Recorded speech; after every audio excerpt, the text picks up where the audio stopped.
everybody, welcome back. If you're new here, my name is Becca and today I have an unhaul for you guys.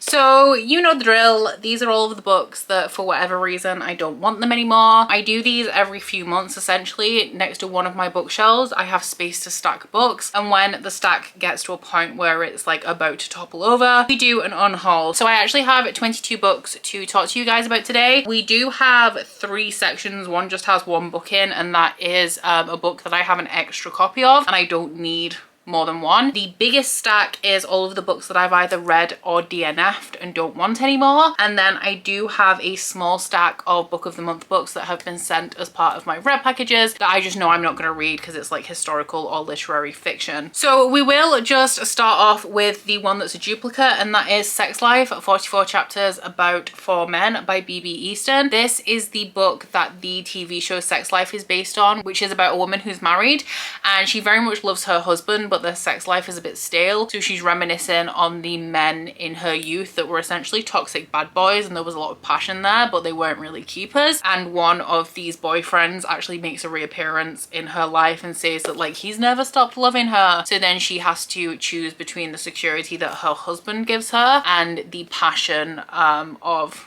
one of these ex-boyfriends. So I really wanted a copy of this because I love the show, and I actually met B.B. Easton at Rare, but I accidentally added 2 copies to my Waterstones basket without realizing, so I don't need 2. Moving on to the big stack of ones that I've read and I don't want to keep, we have Reckless Girls by Rachel Hawkins. This was a 3-star thriller for me. It's about a group of 20-somethings who go to this like mysterious abandoned island that has a bit of a history to it, and I just feel like it would have been better as a horror. You know, it's definitely a thriller, but it could have had some atmosphere and been really good, and it just wasn't. I recently tried to read the Old Kingdom series by Garth Nix, which is Sabriel, Lyriel and Aborson. I read Sabriel, gave it 3 stars, DNF'd Lyriel 200 pages in, didn't even start Aborson. This is a series that I really wanted to love. It's about a necromancer, but it's very like old school fantasy in the way that it's told. Reminds me a lot of series that I don't like Earthsea and The Demon Cycle and a couple of Neil Gaiman books that I've read and didn't like. So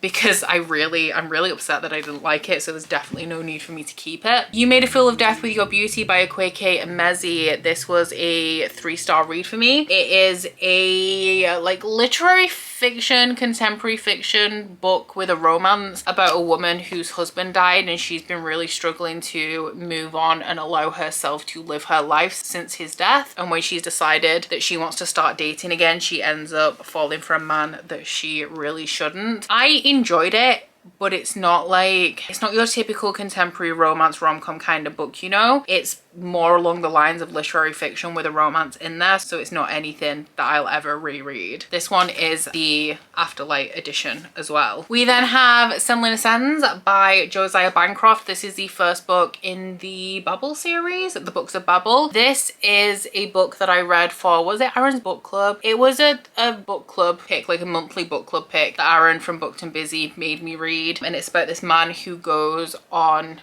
his honeymoon with his wife to the Tower of Babel, and on every floor there's something different. His wife goes missing and he has to start like making his way up the tower to find her. I just really didn't like the writing style or the tone of this at all, and I did the stupid thing that I always do where I say, oh, I'll continue with the series at some point, but I'm done forcing myself through sequels to books that I didn't enjoy, because what's the point? Other Words for Smoke by Sarah Maria Griffin. This is one that I actually really enjoyed. It's like a young adult fantasy horror about this brother and sister that go and stay with their aunt who lives in a house that's like possessed by a like malevolent spirit. Really good atmosphere, really good writing style. It's just not one that I'm ever going to reread, and it's kind of like forgettable in that way. Start of a 10 by David Nichols, adult contemporary about this guy who goes to university and joins the university challenge team. Really love the movie. DNF'd the book like 40 pages in because the main character's insufferable. He's supposed to be. That's part of the point, that he's really obnoxious, but I just didn't need to suffer through it. The Bright and the Pale by Jessica Rubinkowski. This is the Fairy Loot edition.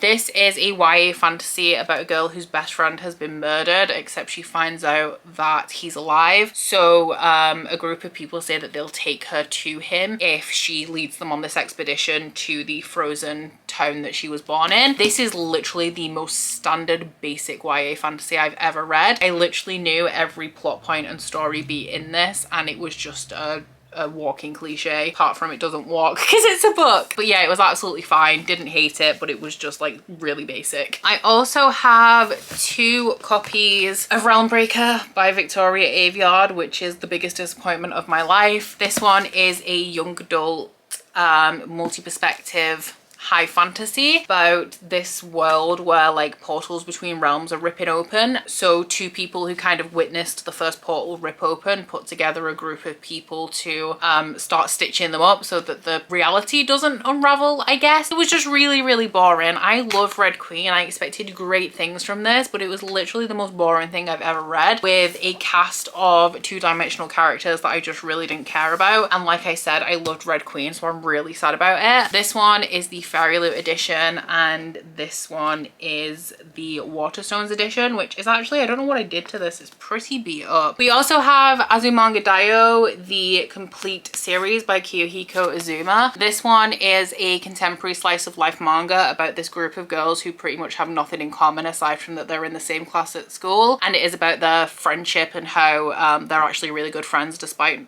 having very different personalities. I really enjoyed this, but this is the 4-koma format where it's like a comic strip type format, and I really didn't like the format of it. I prefer like your standard formatted manga. So I feel like if it was all in like a normal format I would have enjoyed it, but it felt very disjointed to me because of the 4-koma layout. A thriller that I actually really enjoyed was The Golden Couple by Greer Hendricks and Sarah Pekkanen. This one is about a couple who are going to couples therapy, but the therapist that they choose has very unorthodox practices and has actually lost her license because of it. It's not what I thought it would be. I thought it would be more about the therapist and her practices would get more and more unorthodox as time went on, but the therapist is actually a main perspective in here, and the like conflict and thriller aspects are more to do with the married couple than the therapist. Similarly, another thriller, Big Little Lies by Liane Moriarty. This one starts off with a murder at like a parent-teacher night, and it goes like back many, is it months, I think, and